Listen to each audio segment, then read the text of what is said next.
जय जगन्नाथ बंधु एमजीएनआरजीएस योजन जो श्रमिक मैंने कार्य करुँच आपण मैंने जानी एनएमएमएस आप्लिकेशन माध्यम से हाजिरा एवं फोटो उठा जाउची अटेंडेंस निया जाउची एमजीएनआरजीएस योजन सरकार स्वच्छता आनिबा पई जेमितिक आमे जानिचे वर्तमान एनएमएमएस आप्लिकेशन रे श्रमिक मानकर हेड काउंट करी अटेंडेंस निया जाउची बा फोटो उठा जाउची किंतु सरकारंकर जदि आमे गोटे लेटर देखिबा देखंतु एठी महात्मा गांधी नरेगा डिविजन तरफ मिनिस्ट्री ऑफ रूरल डेवलपमेंट तरफ जो 3 फेब्रुआरी 2026 तारिख में गोटे लेटर इश्यू करा जायछि जहाँकि रही implementation of face authentication and uploading of attendance through face authentication provision under NMIMS app. तो आमर एबे जो हेड काउंट करा जाउछि अर्थात गोटे मस्टर रे 10 जण जदि श्रमिक अच्छा ताहले एनएमएस आप्लिकेशन द्वारा सेमानकर हेड काउंट करा जाउछि जे सेमाने 10 जण कि 7 जण कि 5 जण हेड काउंट माध्यम रे वर्तमान एनएमएस आप्लिकेशन रे अटेंडेंस निया जाउछि फोटो कैप्चर करा जाउछि किंतु एटी सरकार तरफ कहा जाइछि वर्तमान एनएमएमएस आप्लिकेशन माध्यम रे फेस ऑथेंटिकेशन करी अटेंडेंस नवा पई बा फोटो कैप्चर करिया पई बा श्रमिक मानकर हाजिरी पकेया पई। तो निश्चित भाव में एटी सरकार तरफ समस्त राज्यर प्रिंसिपल सेक्रेटरी एवं कमिशनर मानक एठी लेटर करा जाइछि जहाँकि एठी कहा जाइछि जे 9 फेब्रुआरी 2026 तारिख ठारू 9 फेब्रुआरी 2026 तारिख ठारू प्रत्येक राज्यर गोटे गोटे जिला को एठी पायलट प्रोजेक्ट भाव में फेस ऑथेंटिकेशन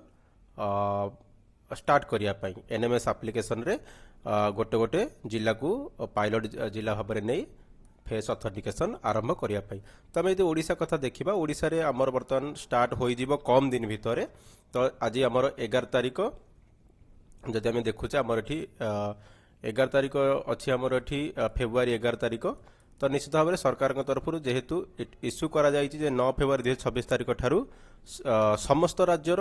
गोटे गोटे जिला को एठी पायलट जिला भाव में निया जिवो एनआरजीएस योजना माध्यम फेस ऑथेंटिकेशन माध्यम एनएमएस एप्लिकेशन रे अटेंडेंस निया जिवो। तो देखंतु जदि आमे देखिबा जे केउ राज्य रे वर्तमान आरंभ होईची तो ओडिसा रे हमर आरंभ होईनी कम दिन भितरे आरंभ होई जिवो। जदि आमे अलगा गोटे राज्य को उदाहरण स्वरूप नबा देखंतु आमे एठी आमे नरेगा वेबसाइट ओपन करिचे देखंतु वर्तमान आम एठी व्यू डेली अटेंडेंस को जीवा एवं देखिबा जे जेतेबेले हमर फेस ऑथेंटिकेशन माध्यम रे अटेंडेंस निया जिवो के भली भाव में आम श्रमिक मानकर अटेंडेंस निया जिवो। देखंतु एठी आमे सिलेक्ट करूचे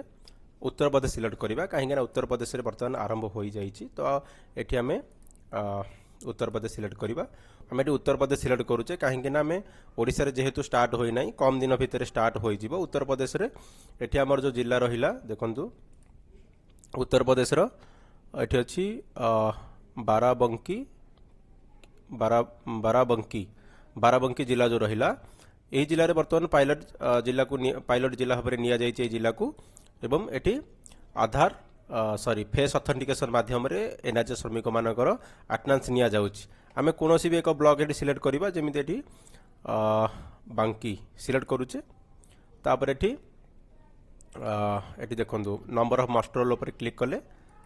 आम सिलेक्ट कले तापर देखंतु आम एठी मास्टर सिलेक्ट कले सिलेक्ट कला पर देखंतु एठी हमर फेस ऑथेंटिकेशन रे एनएमएमएस एप्लिकेशन माध्यम रे एठी फोटो कैप्चर करा जाइछि। जति आम क्लियर फॉर देखंतु एठी आम केवल फेस ही देखा जाउछि एवं एठी श्रमिक मानकर नाम सहित एठी जॉब कार्ड नंबर म देखा पय मिलुछि। तो उत्तर प्रदेश रे वर्तमान स्टार्ट होई जाइछि ओडिसा रे मध्य किछि दिन भितर स्टार्ट होई जिवो। वर्तमान एनआरजीएस योजना रे काम करूथिबा श्रमिक मानकर हाजिरा बा फोटो केवल फेस ऑथेंटिकेशन माध्यम रे उठा जिवो। सेथिपाई जेउ श्रमिक माने ए पर्यंत निजर ई केवाईसी करि नाहंती निश्चित भाव में आपण माने आपण ग्राम पंचायत जाई जीआरएस हंतु पीओ हंतु एडीओ हंतु किंबा आपणकर मेट जे भी अछंती तांको पाखरे आपणकर फेस ऑथेंटिक ई केवाईसी कराई दियंतु काहेकि ना कम दिन भितरे आपणकर face authentication attendance NMS application रे निया जिवो। धन्यवाद। Thank for watching.